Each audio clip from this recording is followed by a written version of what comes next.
Hello again, everyone. This is Rudolph Wilkins of Forgotten Fitness, and today I'll be talking about the best portable gym ever made, that being the Bullworker. By the incredible increase in views I have seen on my chest expander videos over the past few weeks, I can tell that many of you are interested in portable, at-home exercise devices to help you get fit and stay in shape. No other exercise product fits that ticket better than the Bullworker. This simple isometric device has been a popular purchase for many gym enthusiasts for decades now. And in all honesty, I probably should have made a video about it months ago. I regularly use my old Bullworker from the 1970s and always seem to get an incredible pump in the trained muscles. Please be advised that the demonstrations in this video are being performed on a nearly 50-year-old exerciser that has certainly seen better days. If you are using a new production model or one in better shape, your result may be different than mine. If you have any questions, comments, or concerns about this particular exercise device, feel free to leave them in the comment section. And with all that out of the way, I hope you all enjoyed this video. While doing research to make this video, I was pleasantly surprised to learn about the history of the Bullworker and how it came into being. The Bullworker consists of a set of telescopic metal sleeves, which use an internal coiled spring to provide variable levels of resistance based on compression. The first exerciser that pioneered this style of resistance training was patented in 1962 by an American named Arthur Pons and was designed to provide portable resistance training at a relatively low cost. It functioned much like the modern Bullworker, only without the grip cables on the side, which did limit the total number of exercises you could perform on it.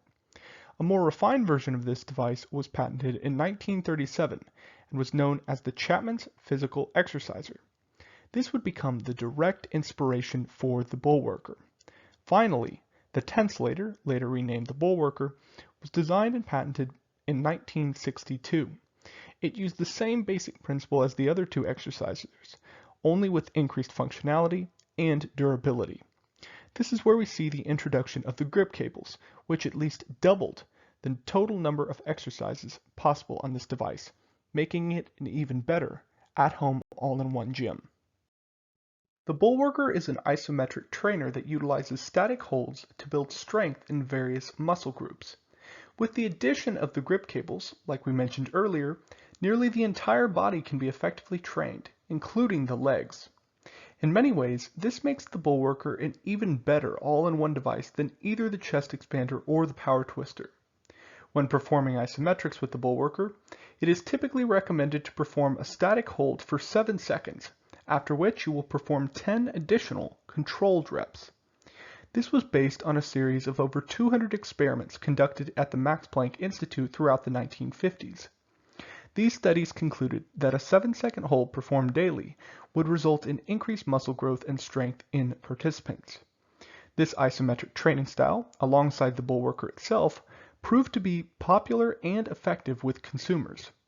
As of 2020, the Bullworker is still in production and has sold over 10 million units throughout its lifespan. New, more updated models, such as the S3, continue to improve on this timeless design. If you were interested, please check the link in the description to purchase your very own new production Bullworker. And I would like to clarify that I am not sponsored by this company, but I do support them, and I think you should as well. Exercise number 1 is a basic chest compression. To start off, you want to perform this static hold by bringing the Bullworker out in front of you slightly and compressing it together. After that, you will release the Bullworker and then perform 10 slow and controlled reps afterwards. Now, for me, I performed just a single set following the Max Planck Institute protocol, but if you're a little stronger than me or want to tax your chest a little bit more, you can perform more sets if you would like. It's sort of up to you.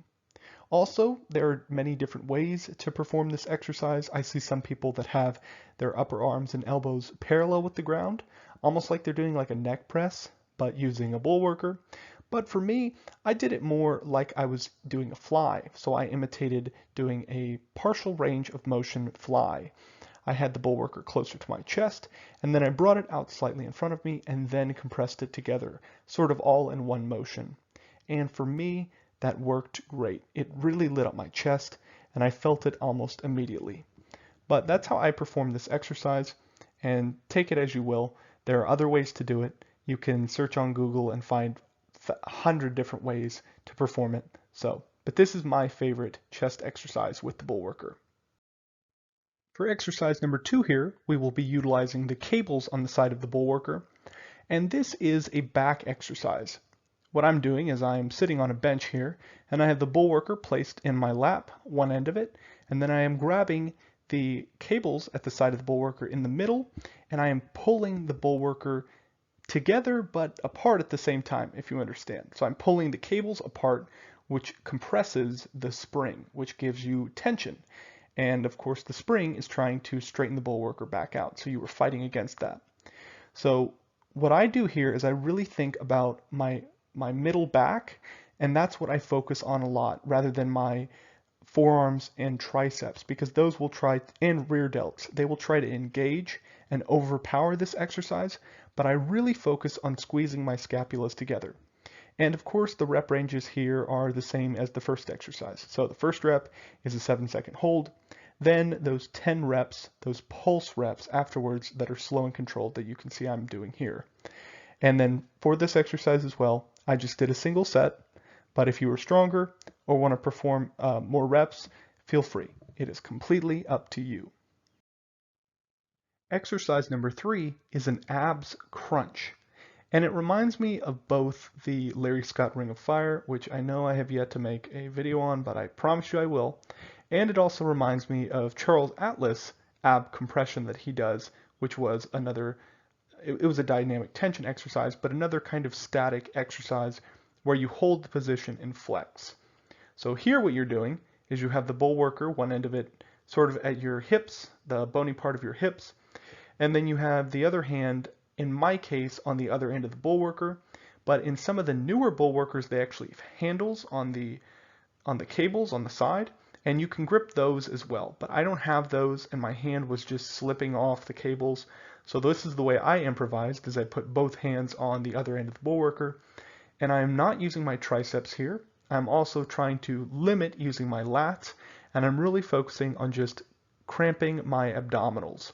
So I am compressing my abdominals as hard as I can, and it feels really nice. It reminds me a lot of that Charles Atlas exercise I was talking about just a second ago. It felt very similar to that. And the rep range is the same, 7-second isometric hold, 10 pulses, and I did one set. But the total set number is up to you. And that is all I have for you today on the Bullworker. I wanted to thank everybody for watching this, and thank you so much for supporting my channel. If you would like to see me do another Bullworker video, do let me know, because there are literally like 30 exercises, so I can keep this going for a while and just demonstrate them all if you would like. So let me know in the comment section if you would like to see that, and if you have any other video ideas, leave them down there as well. But until next time, this is Forgotten Fitness signing out. Bye-bye.